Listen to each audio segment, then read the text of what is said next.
and shitty moments, but I can assure you that shit does happen in my life. I probably used to fuck up, I don't know, 100 times a day, and now I fuck up 98 times a day, so I have a little bit of improvement. So, you know, shit does happen, but, you know, I guess, well, that's life. So, okay, so, yes, as an expert of fucking up, I have a huge timeline, and, you know, this only goes back to 2009, and actually it probably goes back to from the day I was born.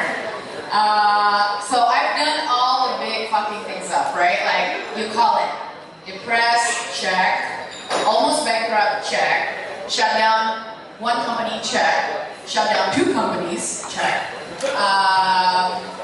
staying in a relationship for too long, check, getting overweight, check, getting underweight, check, started a project and did not make money, check. So basically, when I was invited to this event, actually I was a little bit confused, like which one should I talk about? I fucked up so many times.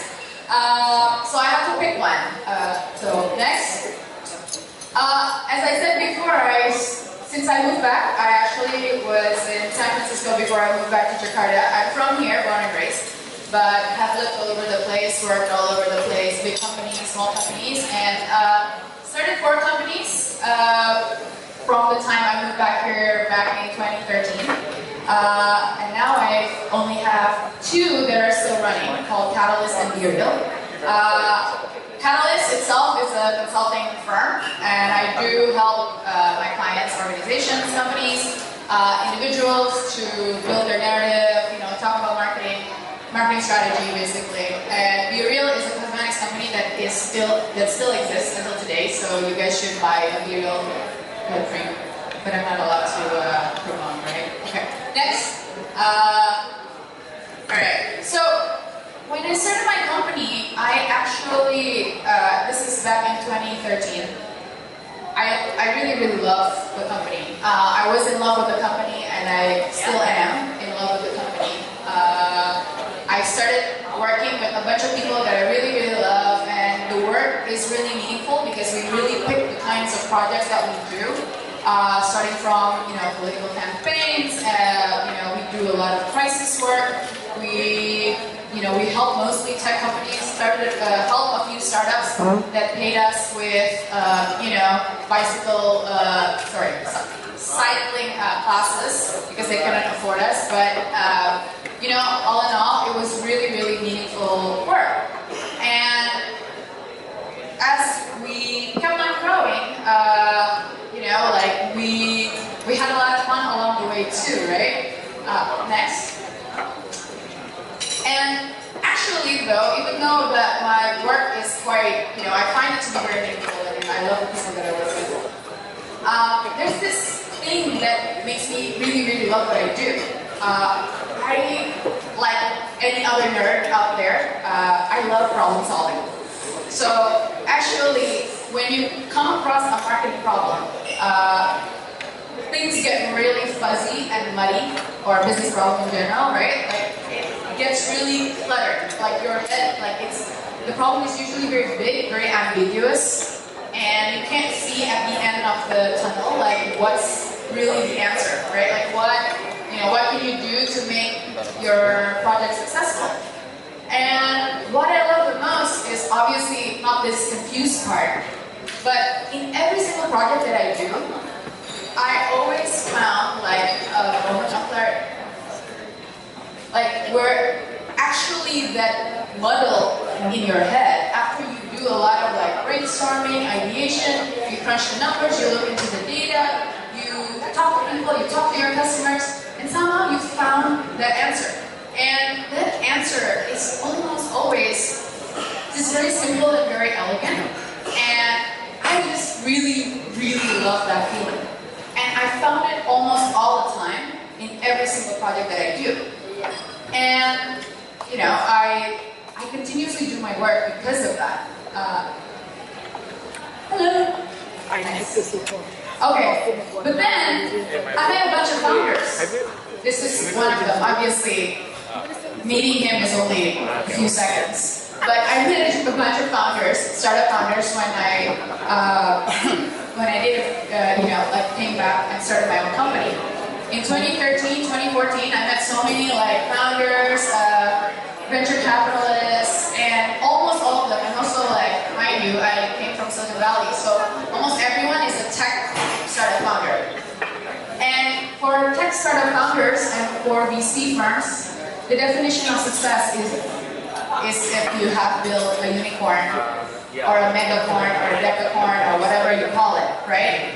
And if you're not solving a problem for 1 billion people, you're doing shit for your time, right? You're a waste of time, you're a waste of space.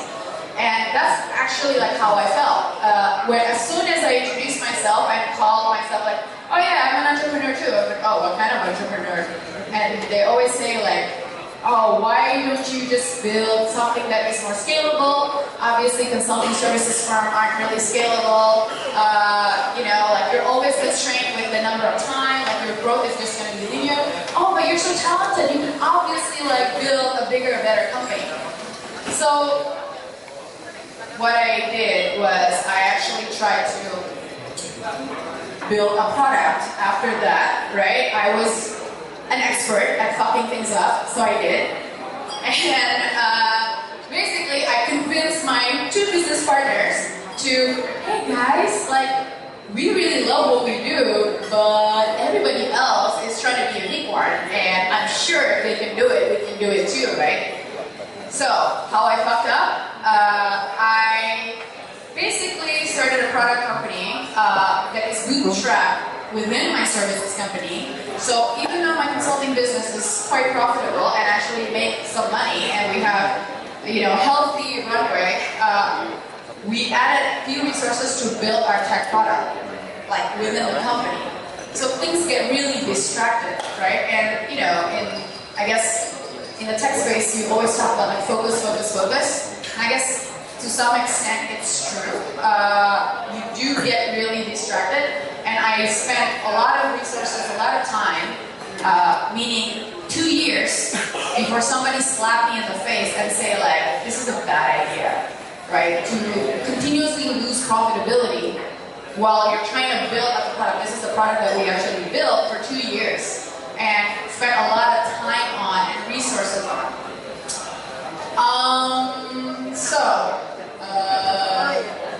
Next. As a result, by end of 2017, I actually had to let go of my team. A lot of them I had to let go. It was a very, very difficult time because at some point the profitability of the consulting firm could not withstand the burn from the tech development side. And most of all, how I really think I fucked up is that I wasn't being really honest with myself. That we try to really believe. As a girl, you somehow you were told that you can women can also have it all. I mean, I guess in a sense that's true. But is that the kind of life that I actually really want? Because I did not stop working. I basically worked all the time. And at the same time, I am also starting to run out of money at the time and been borrowing cash here and there to really just pay for payroll, right? And you entrepreneurs out there know that the worst day in a month is payday because you didn't get paid, everybody else did. And this is really, really hard time. And when I was letting go of people, actually, there's a lot of tears in the room, and it wasn't really great. But then guess what? After that realization, and I had to let go of a few people, I fucked up again. I actually told my partners that, okay guys, of course this product is not going to take off because we haven't spent 100% on it, right? We've been doing our services on the side while doing the product too. So let's just focus on the product. After 3 months and giving myself some time and really, really focus on fundraising and building the product and focus 100% of the energy of the remaining team towards the product, talking to a lot of VCs, trying to fundraise, I just realized one thing, right? For me, that whole experience feels like a struggle, like constantly. Like when you're swimming against the current. If you don't know, these are salmon, and they swim against the current to have babies, but this is not what I was doing. But essentially, we get the idea. It was just such a struggle, and it's a constant burden on me to even have to pitch to VCs. Not because I cannot pitch, but actually there is always something in me that kept on asking, like, why am I doing this? Like, is this something that I really want to do? Like, do I want to be yet another like tech startup founder for the next like 5 to 10 years of my life? And you know, having realized that, I also forgot like why I really want to do things in the first place. You know, why I love what I do.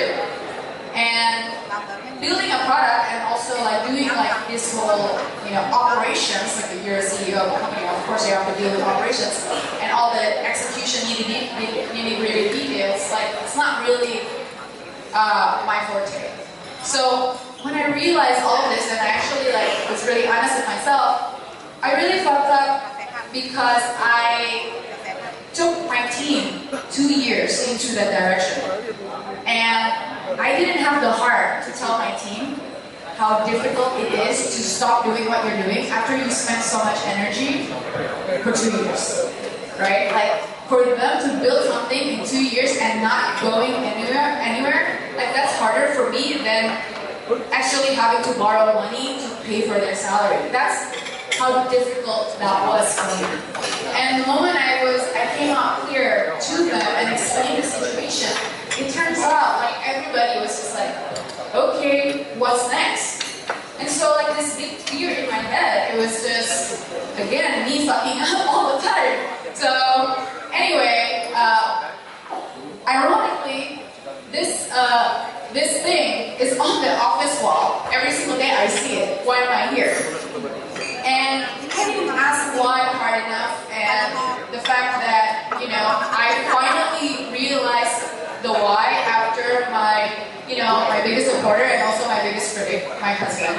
He sat me down in a coffee shop and basically asked, like, why do you love what you do? Why do you keep on building that company? And you know, the answer came back to like, I just really love the moment of clarity. And why I built a product is because I kept on losing time, because of course as a services company, you are constrained by time. And I built a product so that I can still do what I do, but then there's this product that keeps on working. What's up, right? This is how I thought at the time, right? And so I realized, why didn't I just stop all of that and continuously just still stick with what I do best? So now I'm still running Catalyst. And Catalyst is still involved in all these, marketing projects. Our latest one is this blockchain company that we're working on. And continuously now, I try to really understand why I do what I do, and realize that no matter how much I fuck things up, I always have a choice. Sometimes that choice means you fuck things up even more, or you can just stop. You can just be honest with yourself and have some reality check, and then go back to like doing whatever it is that you do best. So that's kind of like my story. Thank you so much.